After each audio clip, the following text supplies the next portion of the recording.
अस्सलाम वालेकुम प्यारे बच्चों। आज का जो हमारा टॉपिक है वो है lines and angles, subject mathematics, class 7th। तो लाइन्स ऑफ एंगल जब पढ़ेंगे तो स्टार्ट करना पड़ेगा पॉइंट से। पॉइंट किसे कहते हैं? A fine dot produced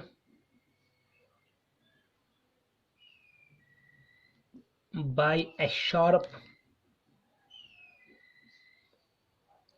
point sharp sorry a fine dot produced by a sharp pencil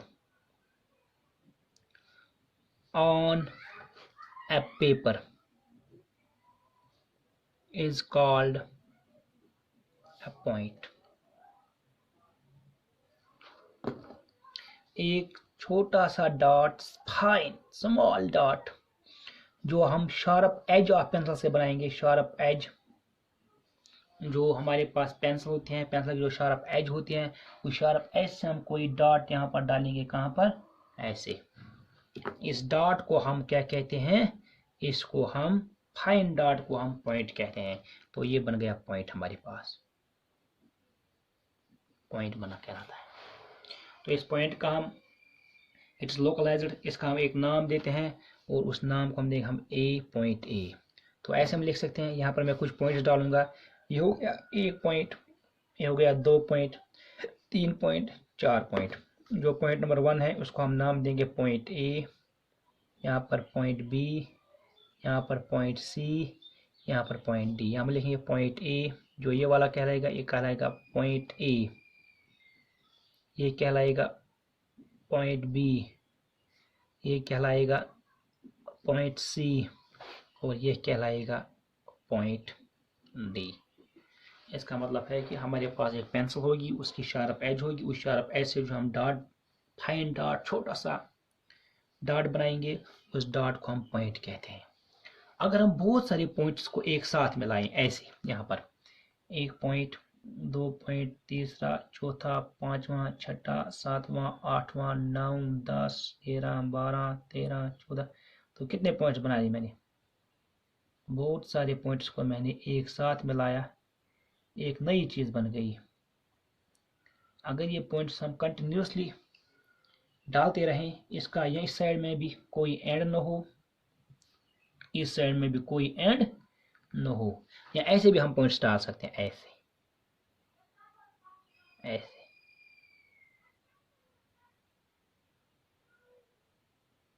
बहुत सारे पॉइंट्स को एक साथ मिलाया, क्योंकि एक पॉइंट एक बार एक ही स्पेस ऑक्यूपाई कर सकते हैं, तो दूसरा उसके आगे लाएंगे, उसके आगे, उसके आगे, ऐसे बहुत सारे पॉइंट्स को हमने मिलाया, तो एक नई चीज बन गई जिसको हम, जिसका कोई एंड नहीं होगा। यहाँ पर विदाउट एंड, यहाँ पर हम मिलाते जाए, मिलता जाए, एंड। सो दैट मीन्स एक नई चीज बन गई जिसको हम लाइन कहते हैं, line. So line has no point, end point, has no end point. तो एक्चुअली लाइन क्या होती है? ये कुछ नहीं, बस is a combination of points. लेकिन अब यहाँ पर डाट देखेंगे हम, जो ये लाइन है, इस लाइन और इस लाइन में थोड़ा फर्क है। क्या फर्क है? जो ये पहली वाली लाइन है, यहाँ पर जो भी सारे पॉइंट्स हमने डाले वो एक ही डायरेक्शन में डाले हैं। दैट मीन्स अगर मैंने यहाँ स्टार्ट किया तो सिर्फ मैंने यहाँ पर, अगर यहाँ पर हम ईस्ट कहेंगे, यहाँ पर वेस्ट कहेंगे, या तो ईस्ट डायरेक्शन में है या वेस्ट है। All the points are in straight, are straight, sorry are linear, are straight. तमाम पॉइंट जो है वो लीनियर है, स्ट्रेट है। लेकिन यहाँ पर जो पॉइंट्स हैं वो स्ट्रेट नहीं है, दे आर नॉन लीनियर। कुछ इस डायरेक्शन में है, कुछ इस डायरेक्शन में है, कुछ इस डायरेक्शन में है, कुछ इस डायरेक्शन में है। तो वो लाइन जिसमें एक ही डायरेक्शन में सारे पॉइंट डाले गए, और वो लाइन जहां पर एक ही डायरेक्शन में नहीं डाले गए हैं, इस बिना पर हम इस लाइन को दो कैटेगरी में क्लासिफाई करते हैं। इसको हम कहते हैं स्ट्रेट लाइन, स्ट्रेट लाइन, और इस लाइन को हम कहते हैं कर्व्ड लाइन, कर्व्ड लाइन। तो लाइन का कोई एंड पॉइंट नहीं होता है। अगर हम ऐसा करेंगे कि हम एक ऐसी लाइन लेंगे जिसके दो एंड पॉइंट हो, फॉर एग्जांपल मैं यहाँ पर एक पॉइंट डालूंगा, पॉइंट ए, ये बन गया पॉइंट ए, ये बन गया पॉइंट बी, और इस पॉइंट ए और पॉइंट बी के दरमियान में एक लाइन डालूंगा, a line which has two endpoints, a line which has two endpoints, इस लाइन के दो एंड पॉइंट्स है। जो पहला पॉइंट है वो है पॉइंट ए और दूसरा है point B.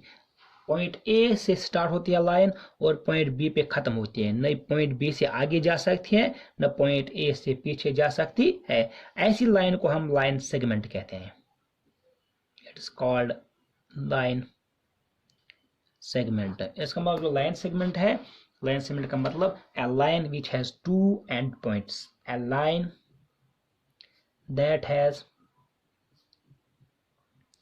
two endpoints is called a line segment। तो लाइन सेगमेंट हम यहाँ पर लिखेंगे, line segment A B, line segment B C, line segment C D, line segment A D, line segment B C. तो कैसे बनाएंगे, यहाँ पर ए बी, ये बन गई लाइन सेगमेंट ए बी, ए से बी तक। बी सी, यहाँ पर बी लिखेंगे, यहाँ पर सी लिखेंगे, यहाँ पर एक डॉट डालेंगे, यहाँ पर एक, इनको दोनों को मिक्स ज्वाइन करेंगे, इधर line, that mean line segment B C. Line segment C D, यहाँ पर एक पॉइंट, यहाँ पर एक पॉइंट, इस एक पॉइंट का नाम सी, दूसरा का डी लिखेंगे, तो ये बन गई line segment C D. Line segment A D, A ये डी बन गया, लाइन सेगमेंट ए डी। इसी तरह यहाँ पर लाइन सेगमेंट बी सी हमने दो बार लिखा, ये हुई लाइन सेगमेंट बी सी। तो पहले हमने पॉइंट डिस्कस किया, उसके बाद हमने line, line straight line, curved line, अब लाइन सेगमेंट। अगर दो लाइन सेगमेंट्स एक दूसरे से मिल जाएं, देखो यहाँ पर एक लाइन सेगमेंट ऐसे मैंने डाली, इसका नाम है ए बी, और दूसरी लाइन मैंने ऐसे डाली, इसका नाम है सी डी। या ऐसे ये लाइन सेगमेंट यहाँ पर ए बी है, ए बी, और दूसरी लाइन ऐसे बी सी। ए बी और बी सी दो एक दूसरे से इंटरसेक्ट मीट होते हैं एट पॉइंट बी, और यहाँ पर ए बी और C D line segment intersect होते हैं at point D E, for example at point E. तो यहाँ पर हम क्या देखते हैं कि जब दो लाइन सेगमेंट्स एक दूसरे से इंटरसेक्ट होती हैं तो वहाँ पर कुछ कॉर्नर्स बनते हैं। यहाँ पर एक कॉर्नर बन गया, यहाँ पर एक कॉर्नर बन गया, दो कॉर्नर बन गए, तीन कॉर्नर बन गए दो लाइन सेगमेंट के दरमियान, और चौथा यहाँ पर चार कॉर्नर बन गए। जो एक कॉर्नर बनता है जहाँ पर दो लाइन सेगमेंट ऐसे मिल जाते हैं, ऐसे, ठीक है, ऐसे जो ये बीच वाला हिस्सा बनता है इसको हम एंगल कहते हैं। तो यूं ही दो लाइन सेगमेंट्स एक दूसरे से इंटरसेक्ट होते हैं, चाहे वो ऐसे इंटरसेक्ट हो जाए, बीच में एंगल बन गया, चाहे वो ऐसे इंटरसेक्ट हो जाए, किसी भी तरीके से वो जब भी एक दूसरे से इंटरसेक्ट होते हैं तो वहाँ पर कुछ नया चीज़ बनता है मैथमेटिक्स में, उसको हम एंगल कहते हैं। तो ये कॉर्नर जो है इसको एंगल कहते हैं, ये है एंगल, इसको हम एंगल नाम दे सकते हैं, एंगल ए बी सी ऐसे लिखेंगे। ये एंगल का सिंबल है, ऐसे एंगल का सिंबल है एंगल ए बी सी। यहाँ पर हमें चार एंगल बन गए, 1 2 3 4। इस पहले एंगल का नाम देंगे हम बी ई सी, पहला एंगल बी ई सी, दूसरा angle B E D, angle B E D, तीसरा angle angle D A E D, angle A E D, चौथा angle A E C, angle A E C. तो point, line, straight line, curved line, उसके बाद line segment, और उसके बाद angle. तो आज इंशाल्लाह इतना ही।